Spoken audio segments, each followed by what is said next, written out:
नहीं चलने वाला।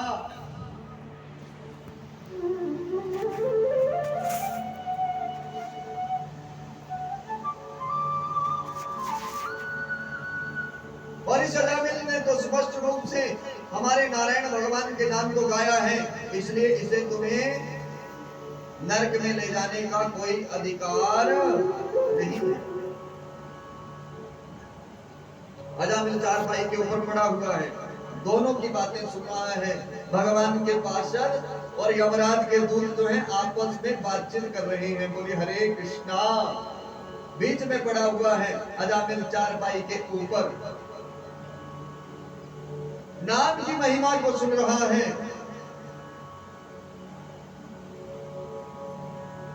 प्रभु के पार्षदों ने कहा, भगवान के पार्षदों ने कहा, बेटे के सिर पर हाथ रखकर गाओ, चाहे पोता पोती के सिर पे हाथ रखकर गाओ। इसने नाम तो हमारे प्रभु का ही गाया है। तुम लोग यहाँ से लौट जाओ, तुम इसे नरक में ले जा नहीं सकते। यमदूत वहां से लौटकर सीधे चले गए धर्मराज के पास, लेकर नहीं आए इस पापी को।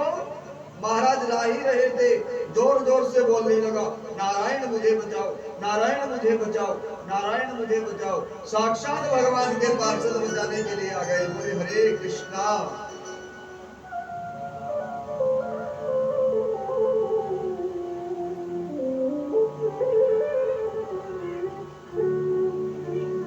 तुमने भगवान के पार्षदों के दर्शन किए, तुम कितने बड़े भाग्य वाले हो।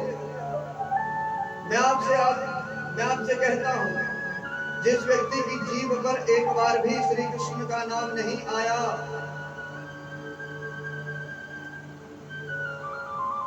जिस व्यक्ति ने एक बार भी श्री कृष्ण के चरणों का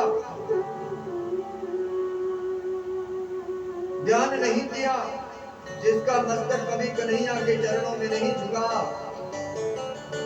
ऐसे व्यक्ति को तुरंत पकड़कर नरक में ले आना।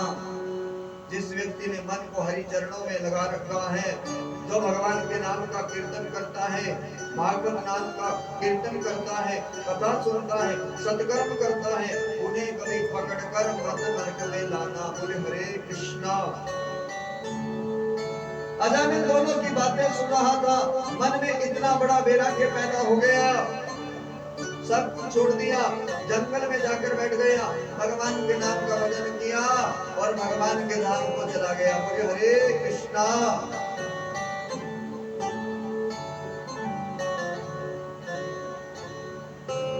आदरणीय सुखदेव जी महाराज ने कहा, परीक्षित, प्रिय यानी अच्छा, वक्त यानी प्रतिज्ञा, जिसने अच्छी प्रतिज्ञा अपने मन में कर ली वो प्रिय वक्त है।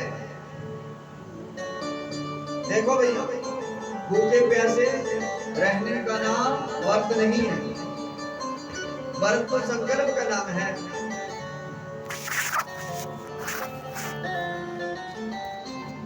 प्रियव्रत ने संकल्प कर लिया मन में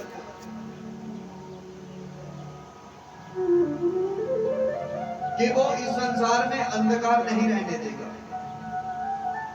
प्रियव्रत के पुत्र का नाम अग्निरथ, अग्निरथ के पुत्र हो गए नाभि, नाभि के हुए ऋषभदेव, ऋषभदेव के आगे जाकर 100 पुत्र हुए, सबसे बड़े का नाम भरत। बोले हरे कृष्णा।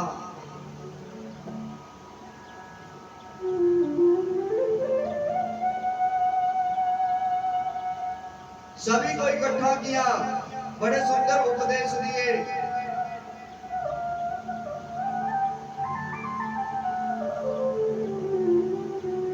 बेटा इकट्ठा होकर रहना चाहिए, भगवान का ध्यान करना चाहिए, भगवान के नाम की भक्ति करनी चाहिए। उपदेशों को सुनते सुनते मन में वैराग्य आ गया, तुरंत घर का त्याग कर दिया, वन में जाकर बैठ गया, भगवान के नाम का आज भजन करने लगा भरत।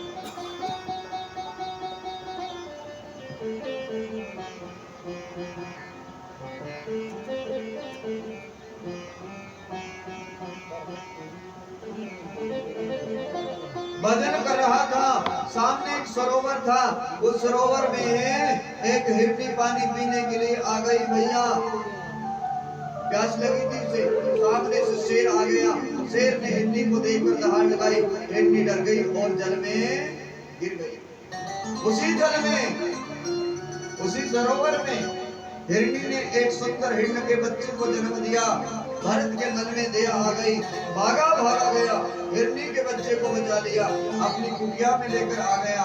भजन घटने लगा, हिरनी की सेवा बढ़ने लगी। बोले हरे कृष्णा। जब जीवन में भजन घट जाए तो समझ लेना कि खतरे की घंटी बजने वाली है।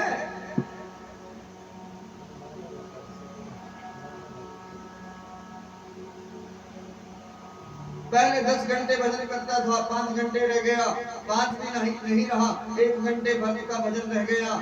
बस मन में एक ही बात, मेरे जाने के बाद इस हिरनी के बच्चे की सेवा कौन करेगा, इसका पालन पोषण कौन करेगा। मृत्यु का समय निकट आ गया।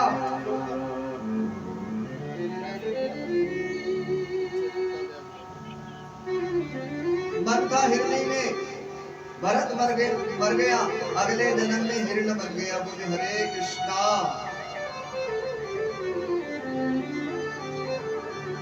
अब वो जो हिरण था ना, वो हिरणों के झुंड में नहीं रहता। हिरण तो खाते हरियर का, वो सूखे सूखे पत्ते खाता, हर दिन भगवान के नाम का भजन करता। एक दिन भगवान के नाम का भजन कर रहा था, वन में आग लग गई, उसी अग्नि में वो जलकर राख हो गया। फिर से भरत बना। पिताजी ने कुछ मंत्र याद करने के लिए दिए, मंत्र तो याद हो गए, लेकिन जानबूझकर नहीं सुनाया मंत्रों को। पिताजी ने आगे जड़ लगा दिया, पूरा नाम जड़भरत पड़ गया। इसके बाद रघुवन नाम के राजा को जड़भरत ने बड़े सुंदर उपदेश दिए।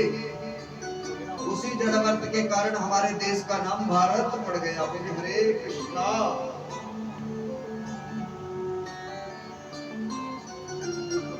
बड़ी पवित्र भूमि है भारत भूमि। देवता भी तरसते हैं इसके ऊपर अवतार लेने के लिए, आने के लिए।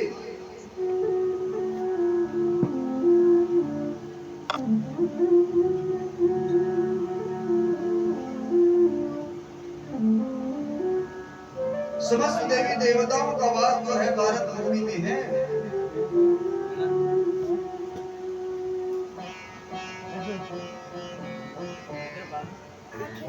बोले हरे कृष्णा। आदरणीय सुखदेव जी महाराज ने कहा, कथा जो है कृष्ण जन्म की ओर चलती जा रही है। सुखदेव जी महाराज ने कहा, परीक्षित,